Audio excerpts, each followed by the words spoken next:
Here is how I passed over $1 million in funding in 2025 whilst losing 53% of the time, mate. Essentially, it's pretty simple, mate. If you know anything about the relationship between risk to reward and win rate, you'll know that a 47% win rate with a 1 to 3 risk to reward is pretty decent. It's pretty profitable. But the way that I actually obtained a 47% win rate with a 3 risk to reward is what I'm going to be speaking about in this video, okay?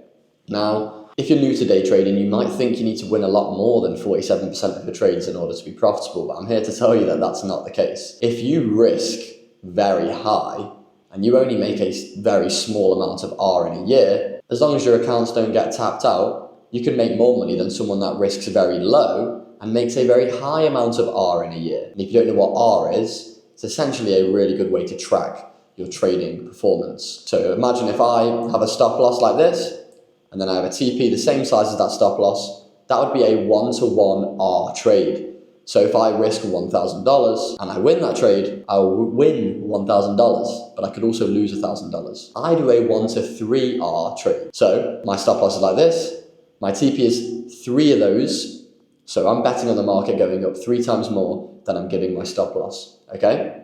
Which means that if I risk $1,000, the downside is that I lose the $1,000. The upside is that I win $3,000. That's the way I like to play this game for the majority of my accounts. Now, the way I actually got such a good win rate was this hybrid approach. So it's a mix between mechanical and discretionary, but I've mechanicalized my discretion. I gave myself really strict definitions off of what originally was quite loose concepts. So, for instance, the way I do my bias is I go from the daily time frame to the 4-hour to the hourly. Daily time frame, I'm looking at the last 5 candlesticks, looking at the overall distance. If it's up, it's bullish. If we're sideways, we're consolidating. And if it's down, we're bearish. Now, the discretion in that comes, what are you counting as sideways? There is a little bit of room for error, which has that human input. But I've mechanicalized it to an extent.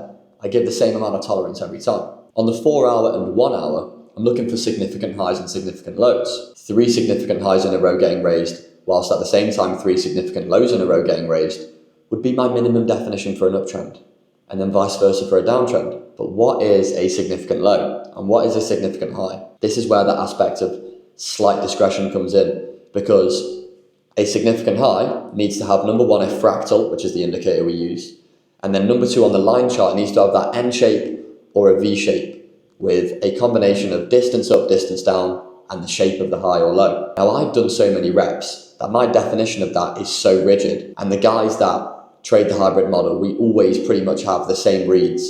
So therefore it is mechanical. We're always having the same reads. We all follow the same definitions. So we've kind of made this aspect mechanical, and then the 1 hour is the same as the 4 hour, and all those 3 time frames need to align. Now, using this bias comes with drawdowns, because you're going to have days where you don't trade. We only take about 8 to 12 trades a month, some months being 6 trades, some months being 14, but that average is about 6 to 12. Some months you might have bias constantly misaligned.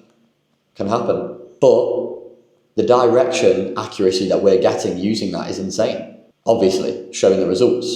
Now, the reason why it's a hybrid model is because the entry, the back end rules, the trade times, everything else, the risk, the RR, that's all mechanical. The only thing that has a slight aspect of discretion is that bias.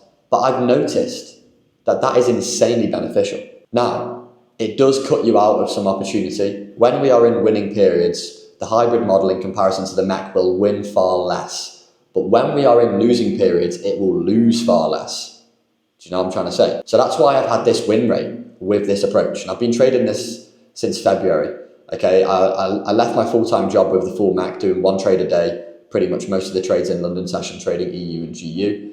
And then in February, I transitioned into this hybrid approach because I was chasing a higher win rate, and it worked out. To be honest, got the data and it worked out, and we've refined it, and it's better than it's ever been. But if you're trying to get a super good win rate, you need to look at data and you need to refine, because creating the hybrid model wasn't easy. We had the mech, easy. The entry criteria, easy. Anyone could follow it. You could be 14 years old with no chart experience and you could trade the mech effectively. But limiting those loss streaks, had to seek a different solution. Now, this isn't to say you can't be profitable with the mech. I have students that make more R than I do in the year with the mech.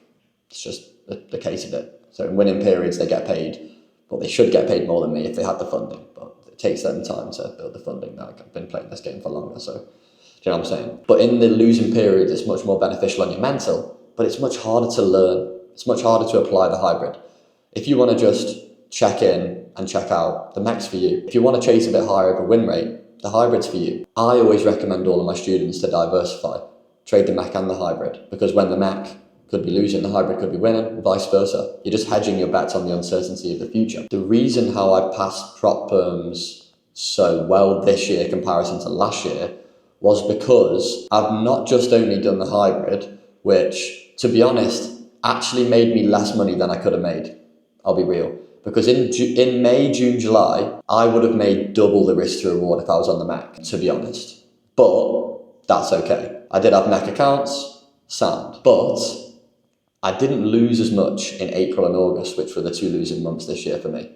So, kind of balances out. Better for the mental, I would say, but it's much harder to apply. Now, the reason I actually passed all these prop firms so easily wasn't because of the hybrid, wasn't because of the MEC.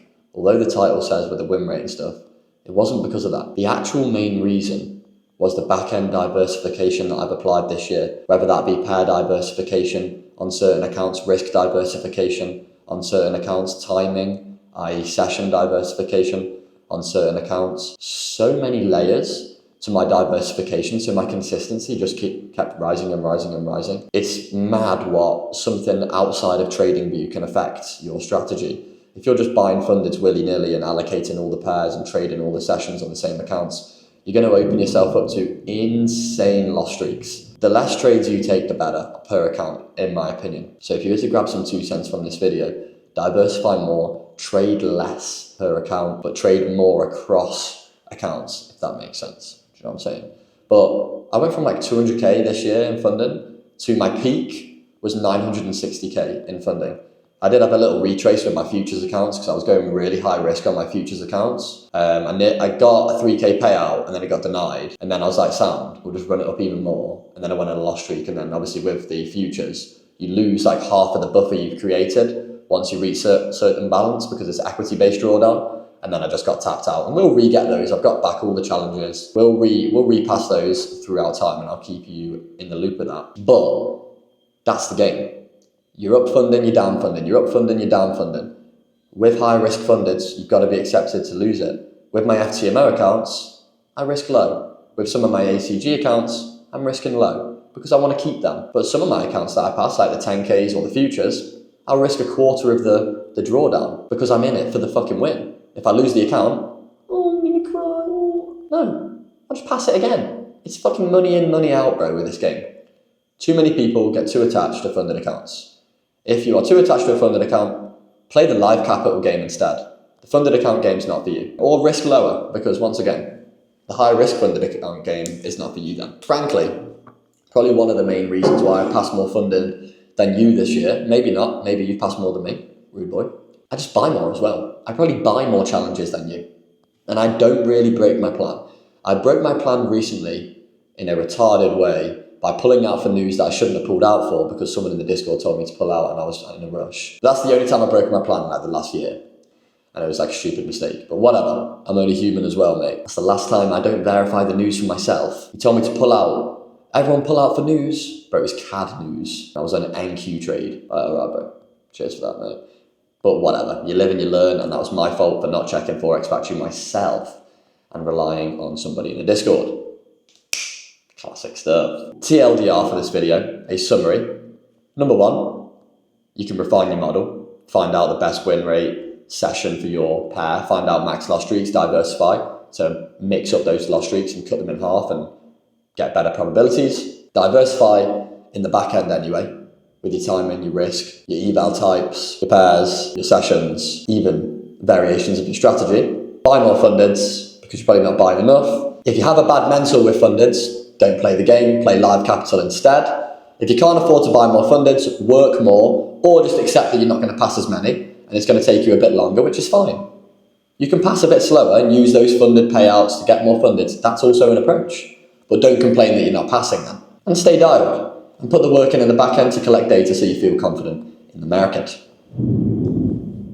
Jesus, there was some mad thunder going on. That's all that I want to say for today, boys. Just a little tips and tricks on funded accounts and prop firms. They're very lucrative, but I would recommend setting up a live capital account as a hedge against prop firms banning you, prop firms denying payouts, prop firms pulling you up on some bullshit rules like they always do. They love to do that. Your live capital account is never going to do that. All right? So peace, love, and unity. I'll see you boys in the Discord.